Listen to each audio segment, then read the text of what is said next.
Yes, yes, yes. Good evening, good afternoon, good morning, wherever you at. You know where we at. We out here, we outside, and we gonna talk our goddamn minds. Hey, listen. I hope. Hey, I don't even know how to start this off, man. Yesterday, one of my favorite boxers was knocked out again. My brother Deontay Wilder. Deontay,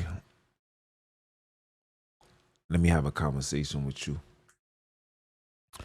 And when I say this out of love, never no disrespect. And I know you a warrior, you a soldier, you fight for the cause, you stand on morals and principles. But Deontay, it's time to hang it up. In fact, you were supposed to hang it up after you got cheated for the second time against Tyson Fury. Because of what you have done for boxing, there's nothing left for you to prove. There's nothing left for you to gain. You was heavyweight champion of the world.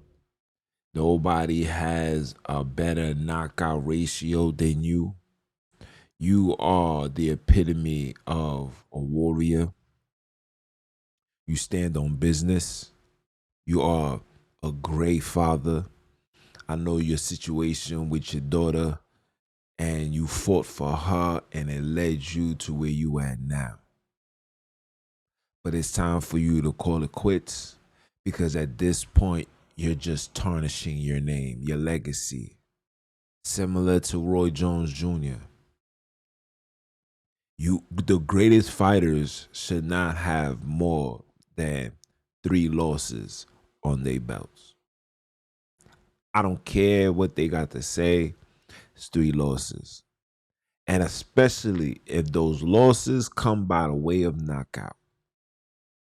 See, it's cool to lose, but to get knocked out, well, that's a whole different ball game. And I will admit, the first fight, you won that. And we talking about Tyson Fury. The second fight, you would have won that too. But the third fight, you won that. But the politics behind it, and we know the reason. See, a loudmouth black man is not allowed to have power in the United States. And you was a loudmouth black man who was knocking at the door of dominance, greatness. So they had to make sure that you lose. And we all know this. You know, we could speak behind closed doors and we could discuss the politics and everything. But in reality, it's time for you to call it quits. I don't like to see warriors, great men get knocked off their shield for egos and something to prove. There's nothing for you to prove to nobody, my brother. The only people that you ever had to prove something to was your children, and I'm sure you've done that numerous of times, showing up, being there, taking care, being that missing piece to 90% of today's black children here in America. And that's a father, a male presence in their lives. And you've done that. And I'm proud of you. And I salute you. And I love you as a brother to a brother, as a father to a father, as a son to a son. You don't have to do this no more. I beg you. I'm not going to be like these other boxing analysts who got critiques. We're not here to critique. I'm more focused and more concerned about your longevity, your legacy, and what people should remember you as. People on TikTok is laughing at your defeat. It's not something to laugh at. I couldn't even watch it, but I had to in order for me to give the commentary. But in reality, you're such a great soul. You defy the odds. You represent black people like how Muhammad Ali did. Minus the trials and stuff like that, which you stood on. You stood on business. You never ran from a fight, never ran from an opponent.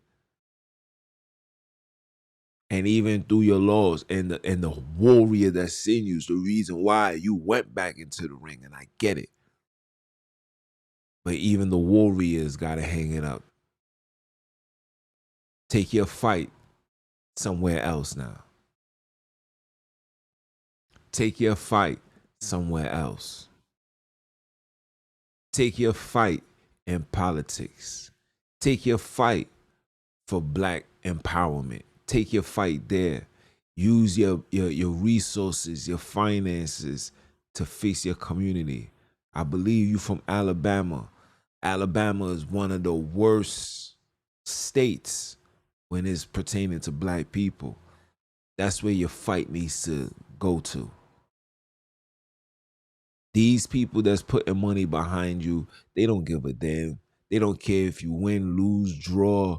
They're going to get their money. You're going to get hurt. You're going to get beat up. You're the one that got to get the CAT scan to make sure you don't have no brain damage. And if anything goes wrong, your children are the ones that's going to suffer.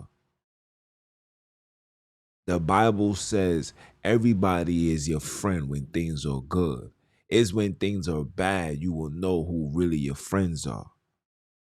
And even though I don't know you personally, we both relate because we both come from the same struggle. So I'm here to tell you today, right now, my brother, please hang it up. Take your talents elsewhere, and we will see you at the finish line, my brother. You are a great man. Take care of your family, your children, your loved ones. Keep the real ones around you.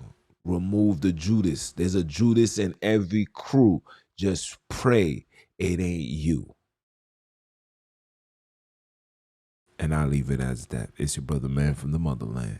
And I'ma holler at y'all. One.